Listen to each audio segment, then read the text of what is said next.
All right. Hello, everybody, and welcome back to Nerds of Legend. I am Ben. Next to me is Brennan, and below us are Joel and Missy. Tonight, we're going to be talking about Gulliver's Travels by Jonathan Swift. A couple things before we get started on that. Next week, we're going to be doing another Warhammer episode. We're going to be talking about a bunch of different human factions, from mutants and the Inquisition to Mechanicum and all kinds of stuff. Because we've talked a lot about the Astartes. We haven't really talked about those other factions yet. So there's a lot more to the Imperium of Man than just the Space Marines. So we decided we'll do an episode on it. Other than that, we'll I think be going back to our normal D&D programming, but I haven't heard from the group lately, so I don't know what's going on. A lot of stuff happened over the holiday, so we'll hopefully get back to your regularly scheduled programming at that point. So, I hope everyone had a happy Thanksgiving for you Americans and anyone else that happens to celebrate Turkey Day. Other than that, Joel, this was your pick. Yes, Gulliver's Travels. This has been one of my favorite books since I was I think I read it for the first time in fourth grade, and I understood none of it. I literally thought it was explains a lot. Yeah, it does. I don't know how that was meant to be an insult. It was really weak, Ben. You can do better. I am disheartened by that. But anyways, next time. What? Yeah, there's always next time. Try harder. I'll just wait. I'll come up with another one. It's okay. You'll do something dumb this episode. I know it. Yeah, you are correct. So the synopsis is very brief. So Lemuel Gulliver is a physician, and he joined a mercantile fleet, and I think it was the early 1700s. And in true hand-wave British traveling fashion, was lost in a storm and found himself in an island of people 1/12 his size, where he fell asleep and slept rather well due to brandy and was tied to the beach. And they became a marvel and was then recruited into the Navy to save them from a group of people who had the audacity to want to open an egg from the wrong end. Yeah. And then he was exiled for peeing out a fire, and then went to the other island, who was fine. And I've told you, it's a very fast synopsis. Everyone knows the story of Gulliver and Lilliput. But then, leaving Lilliput, everyone in the entire universe knows this story. Yeah. At least this one. Lilliput, at least the first one. That's the first book. The second book is lesser known. Leaving Lilliput, he finds himself on another, hand wave, storm tossed, lost, finds himself in an island where everything is reversed. No, he gets left behind on this one. Yeah. I'm just literally hand waving the journey because no one cares. Yeah, that's fair. And he finds himself in a land where he is 1/12 the size of everybody, and it is a land of giants, where he is kept kind of as an oddity and a pet. And some weird quasi-sexual toy from 3 years. People. Mm-hmm. Well, yeah, he did these ungodly spans there. It was 6 months in Lilliput, and then usually Brobdingnag, and then 7 years in Laputa, and then 12 years with the horses. Well, usually when you decide to sign up with a fleet, you were going to be gone for years anyway. Yeah. Yeah. Yeah, and each time he brought back some oddity to prove that his was real. The trips were real. But that's Gulliver's Travels in a nutshell. We'll get into the satire and the silliness in the discussion part. Didn't he collect the beard trimmings? Yeah, and make it into a comb. Yeah. Yeah. And to prove that his story was real from Lilliput, he brought back the tiny cows, and he was hoping to breed them, but, magically lost them like he did everything. Yeah. Lost them. Yeah, lost them in his pocket. Yeah. I love this story. This story, when I was little, I didn't realize it was the satire, and now as you get older, it's the Lilliput, my opinion, is Lilliput is a clear mockery of the militaristic, high society. Oh, yeah. Because everything was just over the top silly. Yeah. And I didn't pick up on it the first reading, because I was, 10. Yeah. But Yeah, the fact like he was then in trouble with the entire country because he put out a fire of the Imperial Palace by peeing on it. They're like, no, it's ruined. Yeah, it's there's a lot of like it's definitely a product of its times. I feel like because there is a lot of like very impure like Gulliver the character and assumedly probably Jonathan Swift is very like there's a lot of imperialist undertones. There's a lot of like jingoism. There's a lot of like rah Britain sort of stuff. And like the center of the universe type stuff. Lilliput literally would be like the center of the universe and the other civilization at the center of the universe. Yeah. You know, the celestial palace and all this other silliness. Yeah. There's a lot of Anglocentrism. Yeah, like definitely like Gulliver almost has like a chip on his shoulder like the entire time about how much better like European learning and stuff is. Specifically England. And specifically England, yes. Mm-hmm. Well, when I looked at the book, like in my mind it was longer, so when I said the first 2 books, but when you get into the 3rd book, it's an island of like wizard scientists, kind of like, and that is who are weird as fuck, just super weird. Like they try to grow animals from the inside out, you know, like and build houses from the top down. There's one guy that was trying to remove that was basically trying to like turn human excrement back into food. Yep. Yep, that was the thing. Yeah, it was. That's the funniest one too. Yeah, yeah, that one, or like the other one that was trying to like collect the sunlight from cucumbers. It's like high silliness over the whole thing. I know Swift is a satirist, and Missy will have a. He's also a horn dog. Oh my god. Like, there was so much pee and shit in the very beginning of it. Like, I was... Like, he...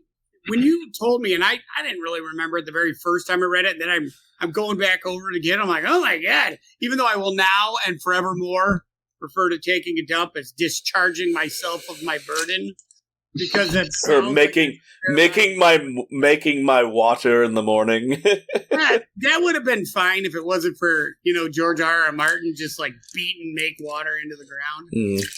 So like, no, I don't want to make water, but I will like to discharge my burden. Yeah. So like for those of you who didn't read the book, he goes into gross detail about how many wheelbarrows the Lilliputians had to use to like cart away his shit every day. Yeah. Like it took them all like it would take them all morning to cart away his morning dumps. Well, it was like, and I don't know, maybe because of somebody that's grown up with indoor plumbing. Yeah. But like you think maybe it's shut up. Missy just goes, really? That was around when you were young? She's a terrible person. Yeah, we know though. Jill's old. It's okay. Yeah. Anyways, face palm, push away. But it's one of the things that makes you think of they didn't have plumbing in the 1700s. No, they were still doing the chamber pot biz. That's what I thought. And so like the idea of having to like take a dump in your corner, like I would think would have been like particularly considered uncivilized. Even though they did it literally all the time into chamber pots, so since you had to let it drop to the ground, they're like scandalous. But that time period of history.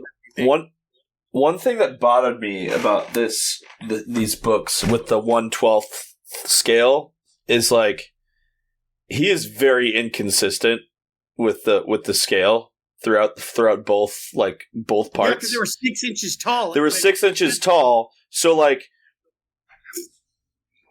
about yay high. So it's like he acts like he could barely see them.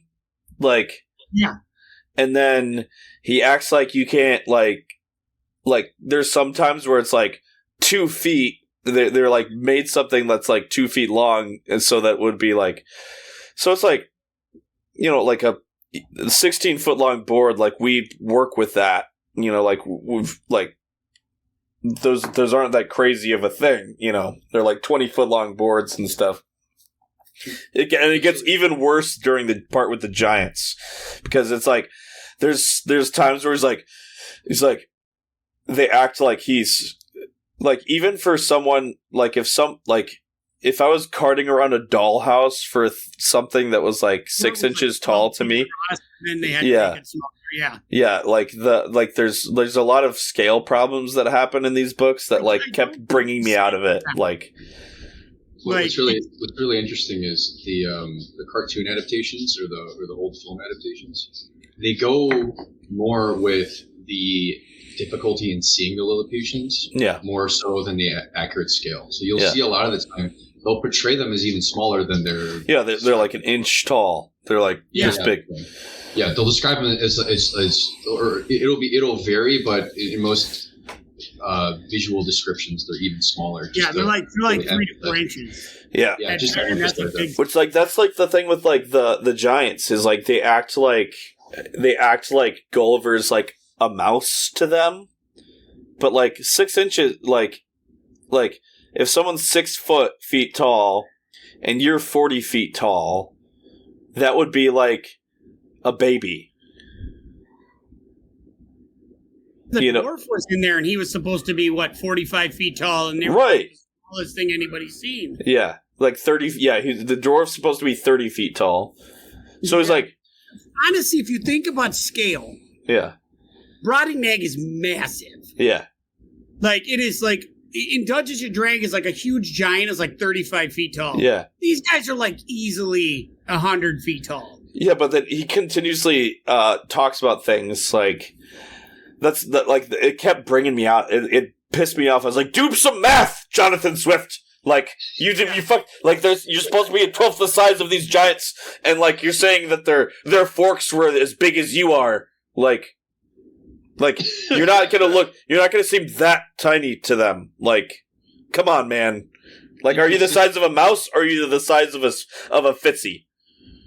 Yeah, I like how Fitzy was a measurement. Yeah, you know what I mean. That is what makes it funny is the inconsistency of it. You know, he's just telling the whole story reads like a fisherman's tale. You know, and.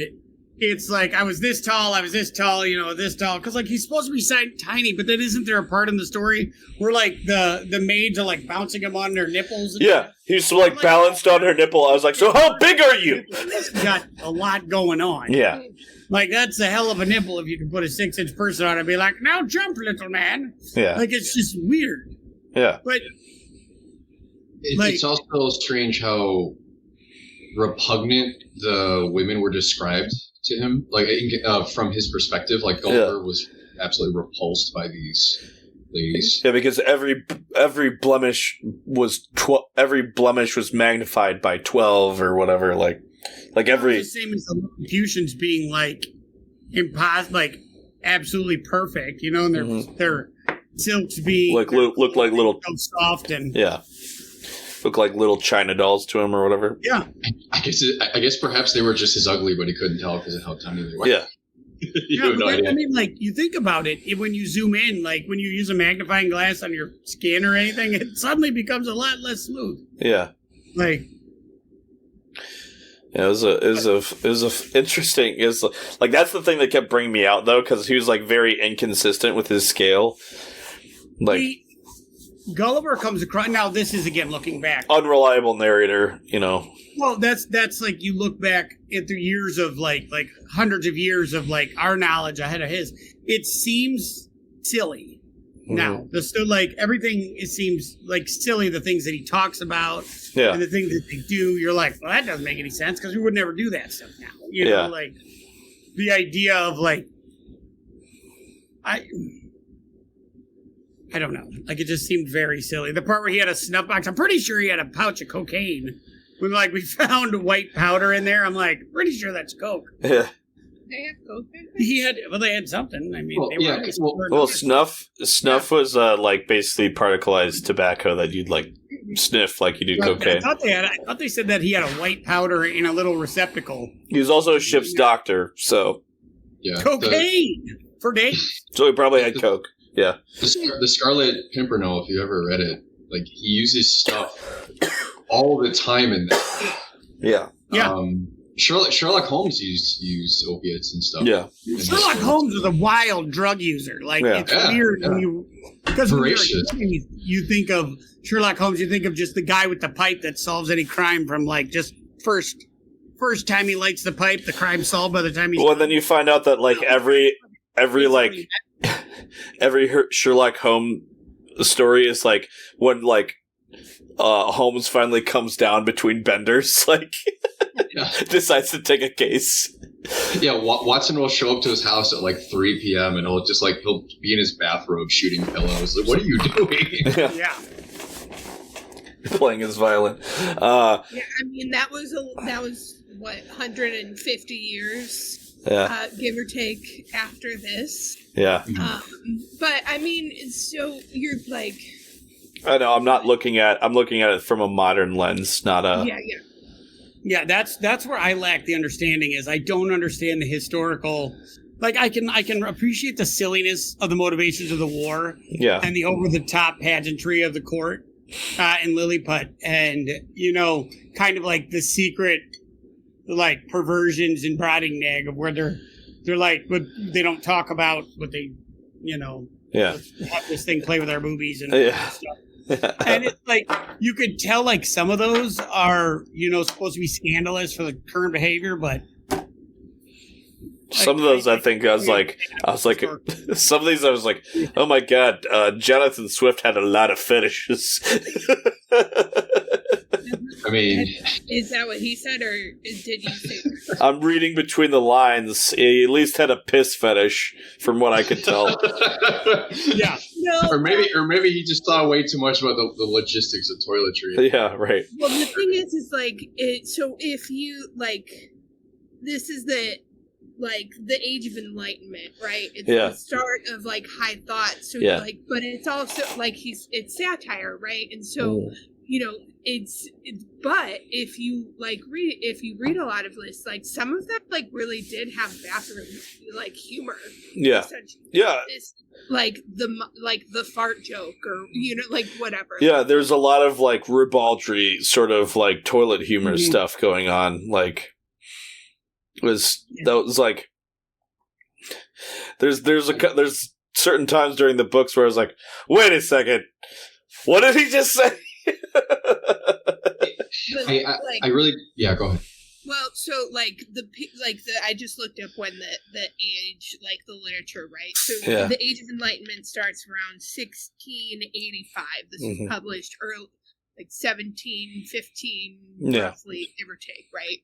So you have this, like, quest for knowledge, right? You're coming out of the Dark Ages. You're coming out of, like, the Renaissance, the rebirth. You're trying to get, like, so it's no longer driven by religion and this cosmic deity. You're learning knowledge. Yeah, this is like the HMS Beagle is going off and doing its thing right now. Like, there's all these like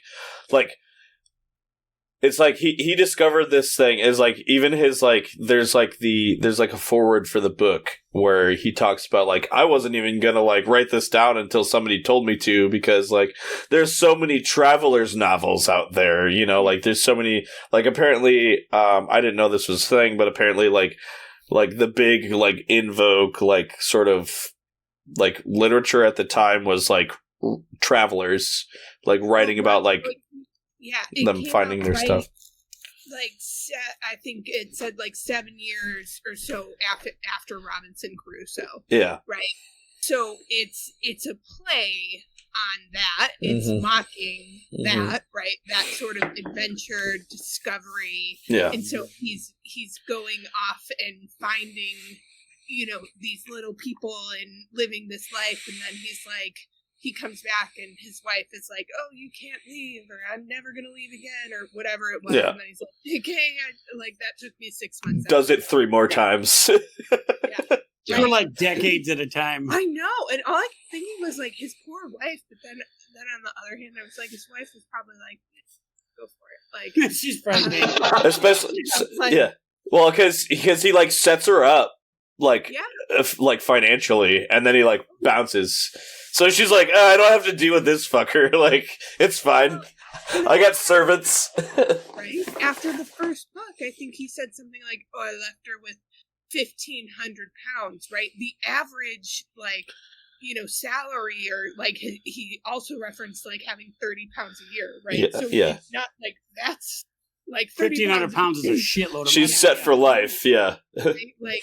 You don't have to want for anything. And so, she probably every time he comes back is like, oh. And then the second time when he comes back, he's like, I'm looking up and bending down. And it's this whole, theatrical show of, I can't reacclimate to. And he'd, shout all the time.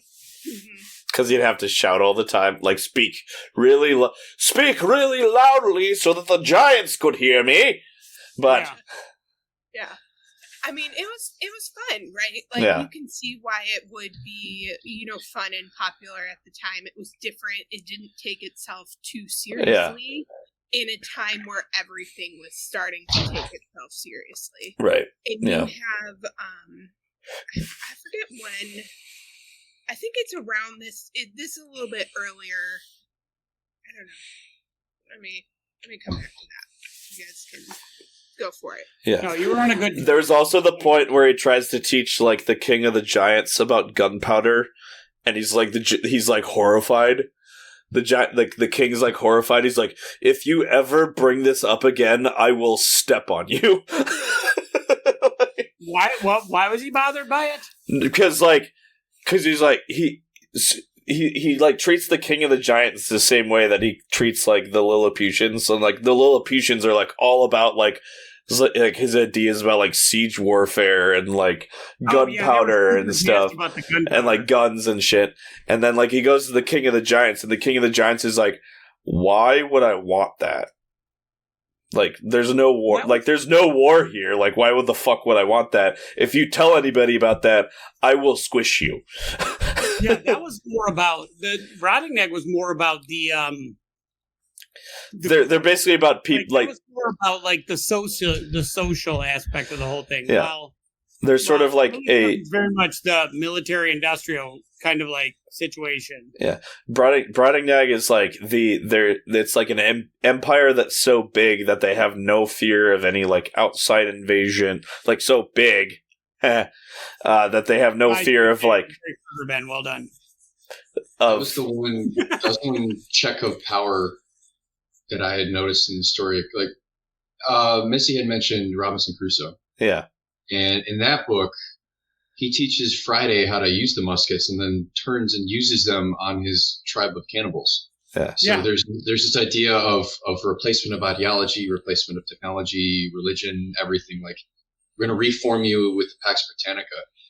The giants in this story, they were almost the only, they were outside of that British sphere of influence. We don't need weapons. We don't have war. We're too, But they were that was the only exception to it.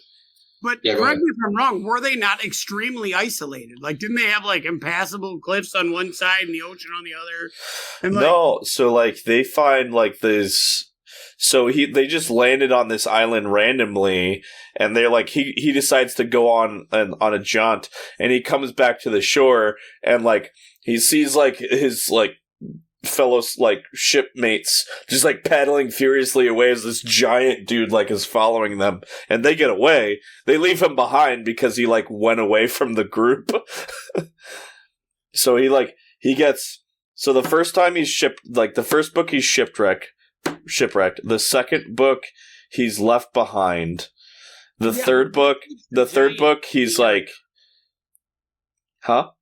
What kept the giants from the world at large? Because isn't there a mountain range that keeps them from? I believe that's what it was. They were completely separated from the rest of the world except for the sea and mountains. And I think the thing that's they don't have anything that's large enough to carry them. Yeah, that makes sense. Yeah. They don't have any big trees or anything like that. So they can't exactly build boats. Yeah. They're remember, they're pleasantly delighted by the concept of the little scow that little pleasure yacht that he has the carpenter make as a toy for him. mean, like overall, it's just like it's fun, right? Yeah. It's fun. It's silly. Like as a kid, you can see how Joel would have liked it as it's well, a fun adventure story. I right. mean, it's dense, right? Right. Like so like kudos to him as a child for getting through that. Right? Well, they definitely have. There's definitely like children. Remember, it was like. There's Weird, definitely children's versions of this book that have like the weird sexy sex stuff taken out. Oh no, I bought it right from the adult section. Oh, never mind then. I don't know what I'm talking about. I think I read like a sanitized like children's book version of it when I Mine was a was kid. not sanitized. A lot of questions. I mean, I studied so. You had to take different classes from different periods. So yeah. I did I had taken enlightenment classes. Uh-huh. The restoration is what I started to say earlier, and that was a little bit sooner, but still part of the enlightenment period. But if you read any sort of restoration comedy plays, they're funny. Even now, they're the jokes still land. Like the speech you have to get used to, but right. So. You're coming off of this again. It's the same kind of humor that's, a little bit like raunchy, a little bit like, but it's funny. And so you have this person who's not taking themselves seriously in a time where England is taking itself very seriously, right? Like we're talking peak colonialism. We're starting to explore the world and take over everything to get there. It's like that's what I mean. Like this book has very like serious like imperialism, jingoist like sort of undertones to it. But it's funny because it's like it's mocking that, right? Right. It's not saying like that's or it's like I don't know what their version of Manifest Destiny is. Yeah. But like it's taking that. But turning it on a head. And so it's funny to think that it was so popular that, a lot of, Britain at the time, they were making their fortune on it, right? Mm-hmm. And so to have something, and so you could see how it would be polarizing as well, because people who take it seriously hated it, right? And they were very vocal about it. Yeah. But, it didn't... In my studies, I never read it, right? And for whatever it's worth. So was this book was it released as 4 separate books? I think it was serialized because a lot of his stuff was. Yeah. Mm-hmm. I was known curious. for short stories. A lot of his stuff were short and like essays. So I wouldn't be surprised. I know the idea of Brobdingnag when I was reading when I was brushing up on like the essays. His was to talk about Brobdingnag was like supposed to be practicality and morality like taken to the utmost degree to where like they don't understand the reasons for things like philosophy, or they don't understand the reasons for, like as you said, gunpowder. Like, why would I need that? I'm big enough to. I don't need to blow stuff up. Yeah, we don't fight each other. In the background, as we talked about before, the presentation of like morality, and then taking it to the back and playing with their, like putting them down their shirts, and you know, stripping this little tiny man naked and like bouncing him on their boobs. Mm. I remember when I was 10 thinking that was super cool. It's like, why did he not like this? You were probably like, why did he hate this part? This is the best part. So, yeah, I really wish looking back and thinking about it, like we've gone through some longer books. Like we should have just gone through the whole thing. Mm-hmm. And maybe we'll take up the last 2 books afterwards, because I feel like that really rounds out the silliness of the adventure. Yeah, I almost finished the 4th one. I was like starting the 4th one. The 4th one is where it really jumps the shark and starts talking about the horses. And you're just like... Yeah. The 3rd one's weird too, though. Like the immortals that still get old and sick? Yeah. Yeah. Yeah, they're immortals that don't have eternal youth, and then because like the third book is almost like he visits like 3 different countries almost. So Yeah, it is. But it's all the same. It's the same region, but it's the island of Laputa. It's the ground underneath it. And the island of Laputa is all like the high scientists. Yeah. And then underneath is like... No, the island is like the people that think the only important things are music and math. Yeah. But that's Laputa, and that's the scientists. And then underneath, they have the people they make fun of because they don't understand it. And they have like well-kept grounds, and the guy was ashamed of his beautiful vineyards and stuff. Yeah. He's like, I can't believe I keep letting things grow, and he's so embarrassed of it. I thought that was funny. So the Studio Ghibli movie that was sold as Castle in the Sky, its original title was Laputa. Ah. Yeah. I know U.S. businessmen were like, hey, if you want to sell that here, you're going to have to change that name real fast. Because anyone who speaks Spanish is going to laugh their ass off. Laputa. Yeah. So, but I wonder if there's any connection. I would say absolutely. Well, and they said that, like, in the quick Wikipedia, whatever summary, it said that it did, like, that became slang for small, right? Like, Lilliputian did, yeah. So, like, it entered into, like, the lexicon, like, as a thing, and to this day. Yeah, Lilliputian is still slang for small. I've seen it in, like, the New Yorker. Like, which is funny because Brobdingnagian, nobody's like, well, that means huge. Because that was less known. Well, because it's also hard to say. Yeah. Because Lilliputian just rolls off the tongue. Yes. Brobdingnag is so difficult. Sounds more German. Yeah. Yeah. That was just like I said, the thing that ticked me off the most was the scale. I think was the big one, and then it was funny. It was funny to me how, like, the other one that annoyed me was like how he's like, I quickly picked up the language. And he's like, he lived there for like 3 months and immediately is like fluent in like every country he goes to. He's like immediately able to pick up like a brand new language that has no common root to the languages he already knows. It turns out Rome was even busier than we thought. He's British. It's his burden to discover all the languages and colonize the world. I mean, right? That is the underlying. Yeah, but then he's like he knew like English, Dutch, German, French, Italian, Russian, Chinese, and like a couple other languages, and you're like, okay, dude, yeah, all right, settle down. Like bullshit. Like it was probably more like, when a child learns how to say hello in Chinese and they're like, I speak Chinese. No, you don't.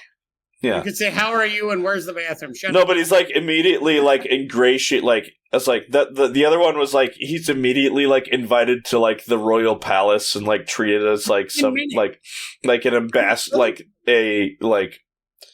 what is Gulliver, the most charismatic man on the planet? Like the first two make sense though. One, you're the tallest person they've ever seen. You're 12 times taller than their tallest person. Yeah. Like, that'll get some leaders' attention. Right. Especially when you're looking, like, they're in a war. Like, when he first gets there and they talk about how they, like, tied him up, like, laying sideways. Yeah. You know what's really funny is, like, how fucking hammered were you? Because if you feel anything crawl on you, like, yeah, he didn't. Like, it was a big-ass flask that he drank. Like, cause how big was the flask that he drank? He was like in his coat, and somehow he gets fucking hammered from that shit. like passes out to where he's tied down to the point of immobility by innumerable tiny people. Yeah. Not just tied down, like they separated his hair, so they combed out sections of his hair and then staked it to the ground. Yeah. And he's laying there and he can't move. There's points where he describes, like, the cords are, like, wrapped around him. Yeah. So, like, he's not just, like, tied down. It's, like, wrapped around and then staked down. Yeah. So you're like, wow, you have a problem. And I don't want to hear, like, oh, you were shipwrecked and, like, you had to swim and it was exhausting and blah, blah, blah. You're waking up for some part of that. Yeah. I don't care who you are. Yeah, you're waking up. There's definitely a lot of suspension of disbelief that happens in these books. Especially the point where, like, he's, like, one step away from being immune to arrows. They're like, they're just an annoyance. But then he was almost blinded until he put his spectacles on. But they're also poisoned. Oh, are they? Yeah, that's... No, when he was stealing the ships. Yeah. You know, which he's amazingly industrious, too. Like, he's sitting there making more rope out of their thread, and then he like, steals all of their stuff while they shoot him with arrows. It's definitely like Gulliver is the everyman. Huh? Just swat him away. Yeah. I have expected, like, if this was in the 50s, he would have stopped speaking, just went, Is there any connection with the term gullible and Gulliver at all? Do we know? The internet. Let's see. I'm going to go on the record and say no. Yeah. Worth a shot. But he will verify that.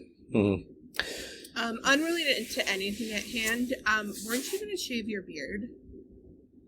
It's still November. It's still November. Okay. Yeah. It's looking good, bud. The challenge continues. Yeah. No, actually, yes. Gulliver is gullible. That's why, as his name suggests. Yeah. For example, he misses the opportunities in which the Lilliputians exploit him. He is quite adept at navigational calculations and the humdrum details of seafarers, but is far less able to reflect on himself or his nation in any profound, critical way.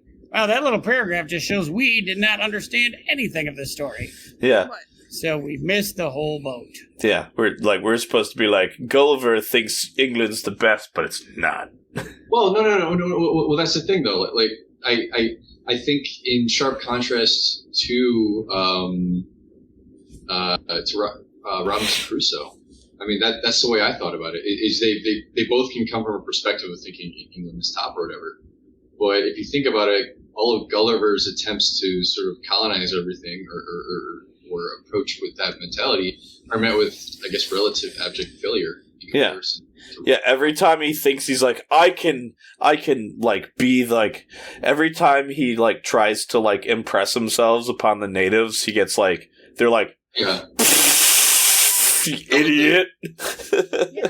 That was the farcical perspective of it. Yeah, like at a time where like England is taking itself very seriously. Yeah. Like that's what, like, you have these people back at home who are making their fortune being these colonizers, right? Yeah. And and we're using that from our perspective at the time. They're doing whatever, saving the world, spreading. Yeah, they like go to like find some random island and like make a fortune by like giving them a bunch of glass beads or whatever. Whereas like Gulliver, every time he tries to like make a quick buck off of like the people, they're like, "You're a fucking moron." And so like it is like we didn't miss the point. It's a satire. Yeah. We knew that it wasn't taking itself seriously. Well, it's the point that he seems wholly unaware. They read more in that, but it seems like Gulliver is just wholly unaware of like the scope of the quest that he's on. Like he's not aware that what he's doing is some unusual thing. Like he's just like he seems to be oblivious of the fact that he is surrounded by tiny people or giants or flying cities. Yeah, like he just seems to like not be present where he's at. Yeah, so like the entire time he's with the Lilliputians, like he's basically like a giant war machine for them. Yeah. But is completely like fucked over because he doesn't understand how to like navigate the intricacies of court life and dealing with nobles and politics. And then like with the giants, he's completely outclassed physically, but like, and he's like, I'll bring my knowledge of like war to them, and they're like, we don't give a shit. Yeah. Yeah. And then like there's like in the third one there he's like I'll tell them like what they should do if like it's like if they're not doing this with their immortals, why haven't they? And he's like and he like tells them all of like what he would do if he was an immortal person. They're like, Oh, that was a wonderful little like diatribe where he's like talking about the little journey where he takes about how he'd be the greatest of the greatest, richest, like most powerful person, and everyone would love him. And then they're all just like shaking, shambling masses. They're like, "Kiss me, please." And like all the nobles are like hearing his like retelling, and they're like, yeah, okay, because it's like his knowledge, like there's no denying Gulliver is an intelligent person. Yeah, but it's like he lacks any kind of imagination or like appreciation of circumstance. Right. Like it's just. I mean, if he was smart, he would have stayed home the first time. Yeah, like he's not a good traveler. Yeah. Like that was, like he should have literally just taken the tiny sheep, gone to the Brits who are like they like weird shit. They still do. And they're like, tiny sheep, give me some money, and then that's it. He would have just made it all there. No way.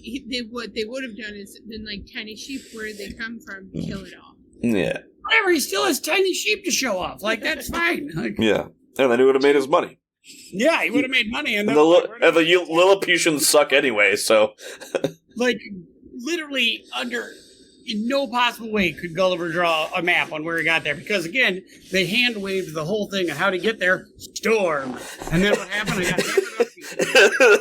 And then the fourth one, he gets marooned on an island because all of the people, like all of his, like he casually is like, yeah, we lost, like a couple crewmen died, and I'm not that really great of a navigator, so they like marooned me on an island. Yeah, with horses. That one did make me feel weird when I was a kid, because they had a part where he's sitting there and the horses are like touching him with their hooves, and I'm like, what the fuck is happening here? Jonathan Swift is a pervert.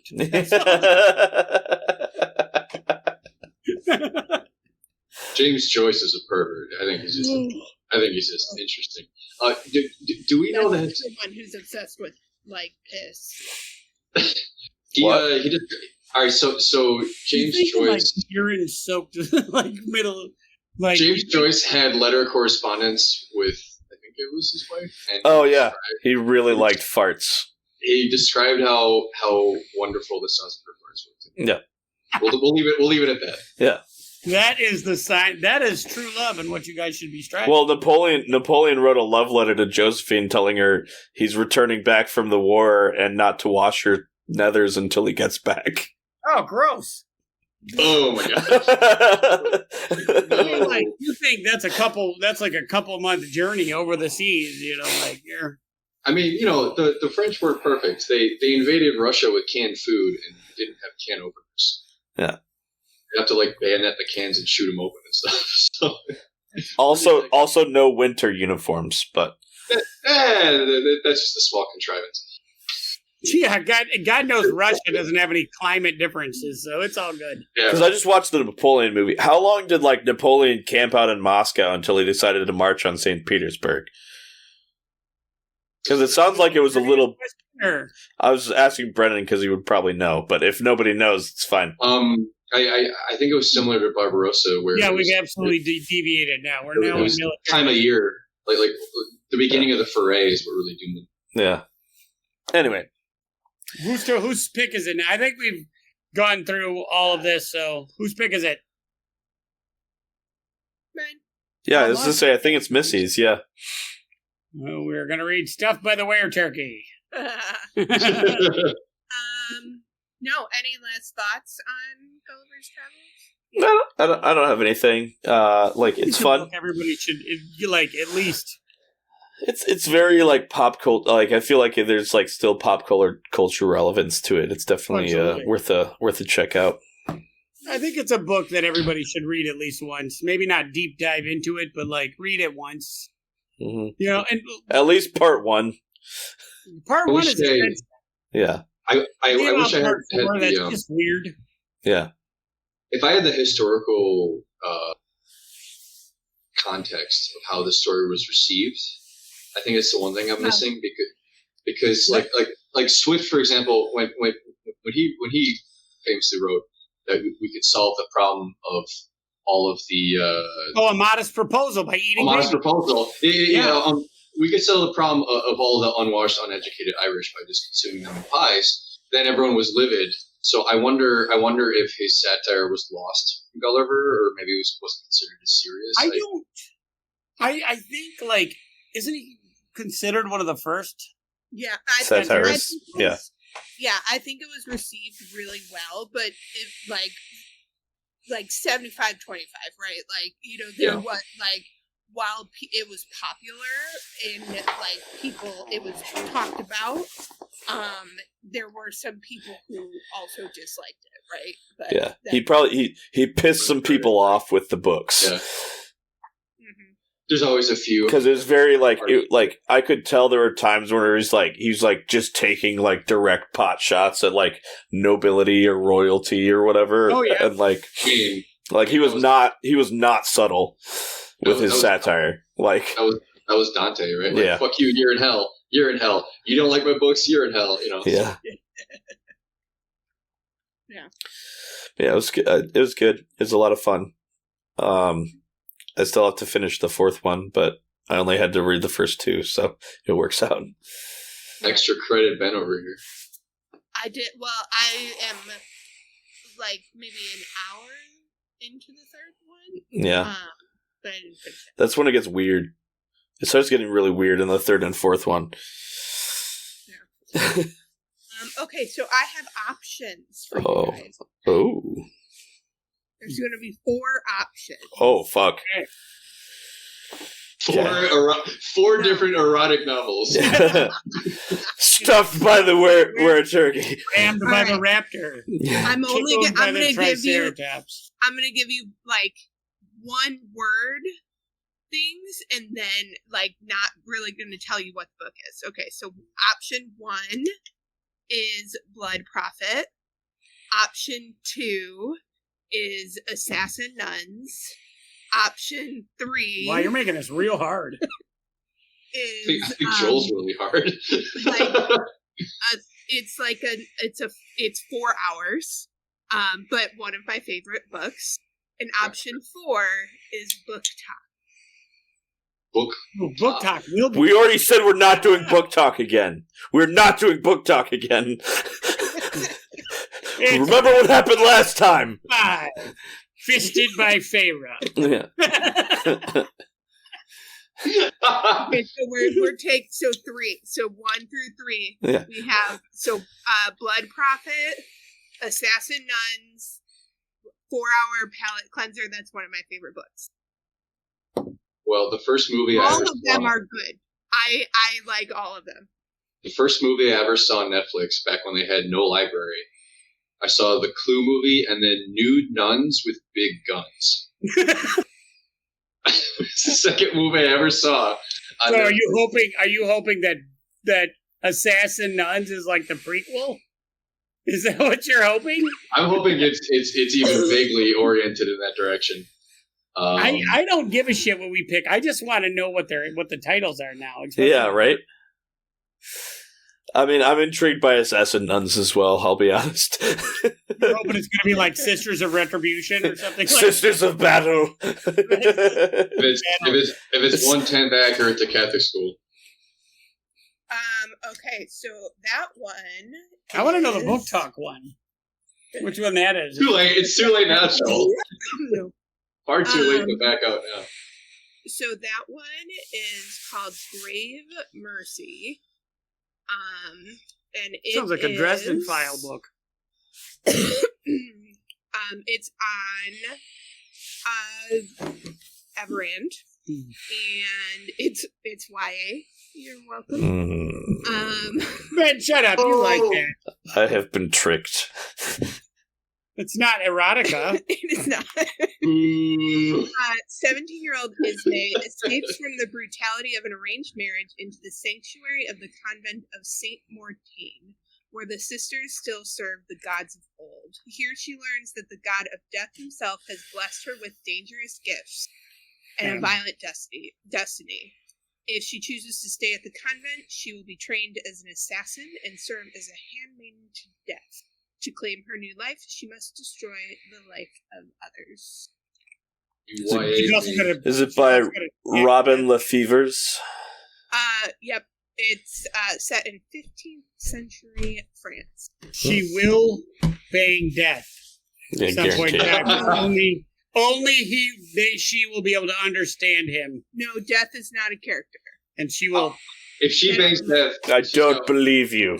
if she bangs death, then she'll have achieved what Thanos has tried for 30 years to do. Yeah, All right, Thanos been trying to bang Lady Death forever, and you just All right. get.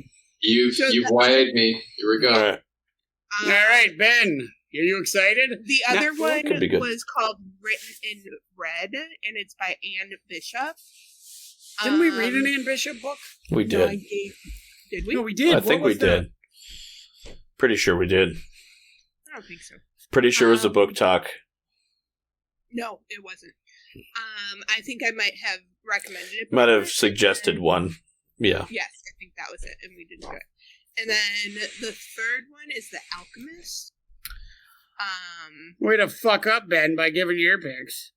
We could have read The Alchemist.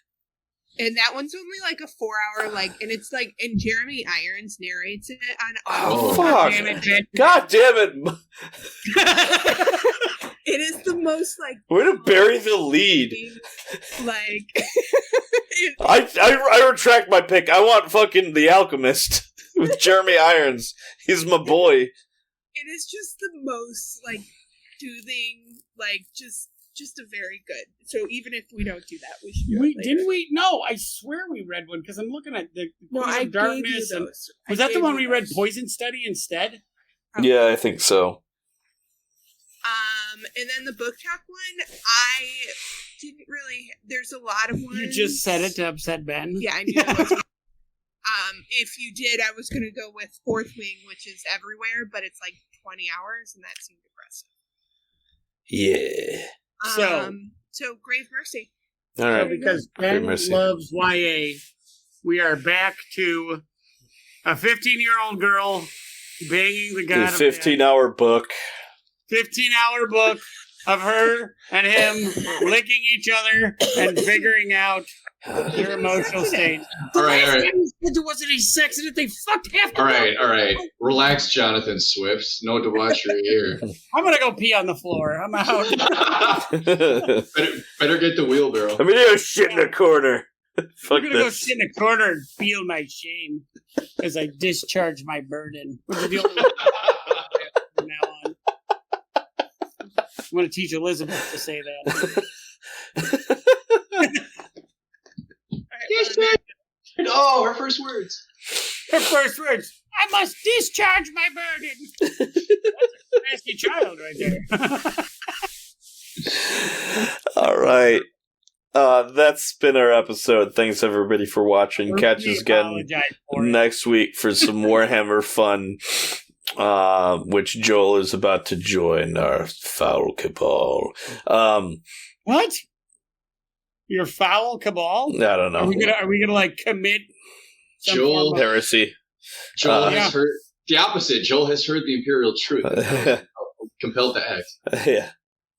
Well, on one, and then Thousand Sons is the other army, so shut up. Heresy. Heresy. Heretic. Yeah, Horse Heresy. Yeah. Who's it? Robin LaFierce? Yeah. So the book in 2 weeks is Grave Mercy by Robin LaFierce. Well, I hate that. All of our French viewers are recoiling in disgust. If ever. Yeah. Butcher their language.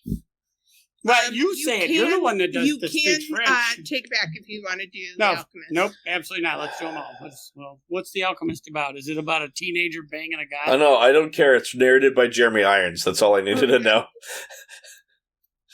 So I'll read the. If this is another one about a child banging a much older person, I'm going to be upset. Combine magic, wisdom, and wonder into an entire inspiring tale of discovery. This is a modern classic narrated by the inimitable Jeremy Irons. Is this ever Sam Fisher. No, the one I have is on Audible.